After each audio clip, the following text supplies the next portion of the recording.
بسم اللہ الرحمن الرحیم۔ السلام علیکم ویوز، تو کیسے ہیں آپ سب لوگ؟ امید کرتی ہوں کہ آپ سب لوگ بالکل ٹھیک ہوں گے۔ ڈرامہ سیریل نند کی نیکسٹ ایپیسوڈ میں آپ لوگ دیکھیں گے کہ گوہر رابی کی طرح فروا کو بھی اس گھر سے نکالنے کے لیے ہر طرح کا ڈرامہ کرتی ہے۔ حسن آخر تنگ آ جاتا ہے، وہ ثاقب کو مشورہ دیتا ہے کہ جہانگیر بھائی کو بلوائیں اور انہیں کہہ دیں کہ آپی کو اپنے گھر لے جائیں، کیونکہ وہ کبھی ہمیں سکون سے جینے نہیں دے گی۔ آپی روز روز اپنی چالاکیاں دکھائیں گی اور گھر میں ہنگامے کھڑے ہوں گے۔ بہتر یہی ہے کہ اگر وہ یہاں سے چلی جاتی ہیں تو میں فروا کو لے کر الگ ہو جاؤں گا۔ اس بات پر ثاقب حسن کا ساتھ دیتا ہے اور وہ اپنی امی سے بات کرتے ہیں کہ گوہر آپی غلط کر رہی ہیں، ہم نے ان کی ہر ناجائز بات پر ان کا ساتھ دیا، لیکن اب ہم نہیں دیں گے۔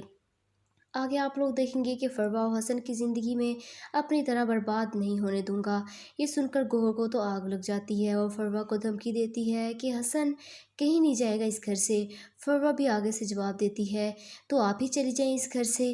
گوہر جان بوجھ کر فروا کی ویڈیو بنا لیتی ہے چوری چپکے۔ فروا کو اس کا دوست رنگ پہنا رہا ہوتا ہے۔ گوہر یہ سب ڈرامہ کرتی ہے اور حسن کے سامنے، لیکن آخر حسن بھی بھروسہ کرتا ہے فروا پر، کیونکہ وہ سب کچھ جانتا ہے فروا کے بارے میں، اور آخر منہ کے بل ہی گوہر کو یہ تمام باتیں سننا پڑتی ہیں۔ گوہر جان بوجھ کر روتی ہوئی اپنے بھائیوں کے پاس آتی ہے، ڈرامہ کرتی ہے کہ فروا مجھے اس گھر سے جانے کے لیے کہہ رہی ہے۔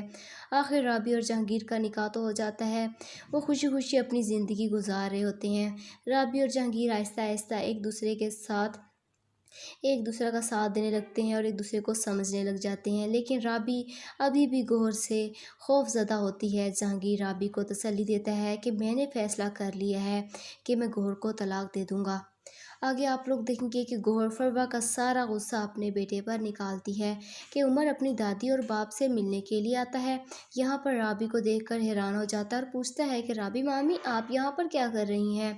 رابی اندر جا کر روتی ہے اور جہانگیر سے کہتی ہے کہ شاید میرا آپ سے نکاح کا فیصلہ غلط تھا، عمر کو اپنی ماں اور باپ کی ضرورت ہے، اگر آپ گوہر کو چھوڑ دیں گے تو عمر کا کیا بنے گا؟ جہانگیر اسے سمجھاتا ہے کہ تم پریشان مت ہو، وہ اس قابل ہی نہیں کہ کسی کی ماں بن سکے اور نہ ہی کسی کی بیوی۔ آگے آپ لوگ دیکھیں گے کہ گوہر نے جو سارا الزام فروا پر لگاتی ہے، اس سے غصہ کرتی ہے کہ آپ کو منہ کے بل کھانی پڑے گی یہ سب باتیں۔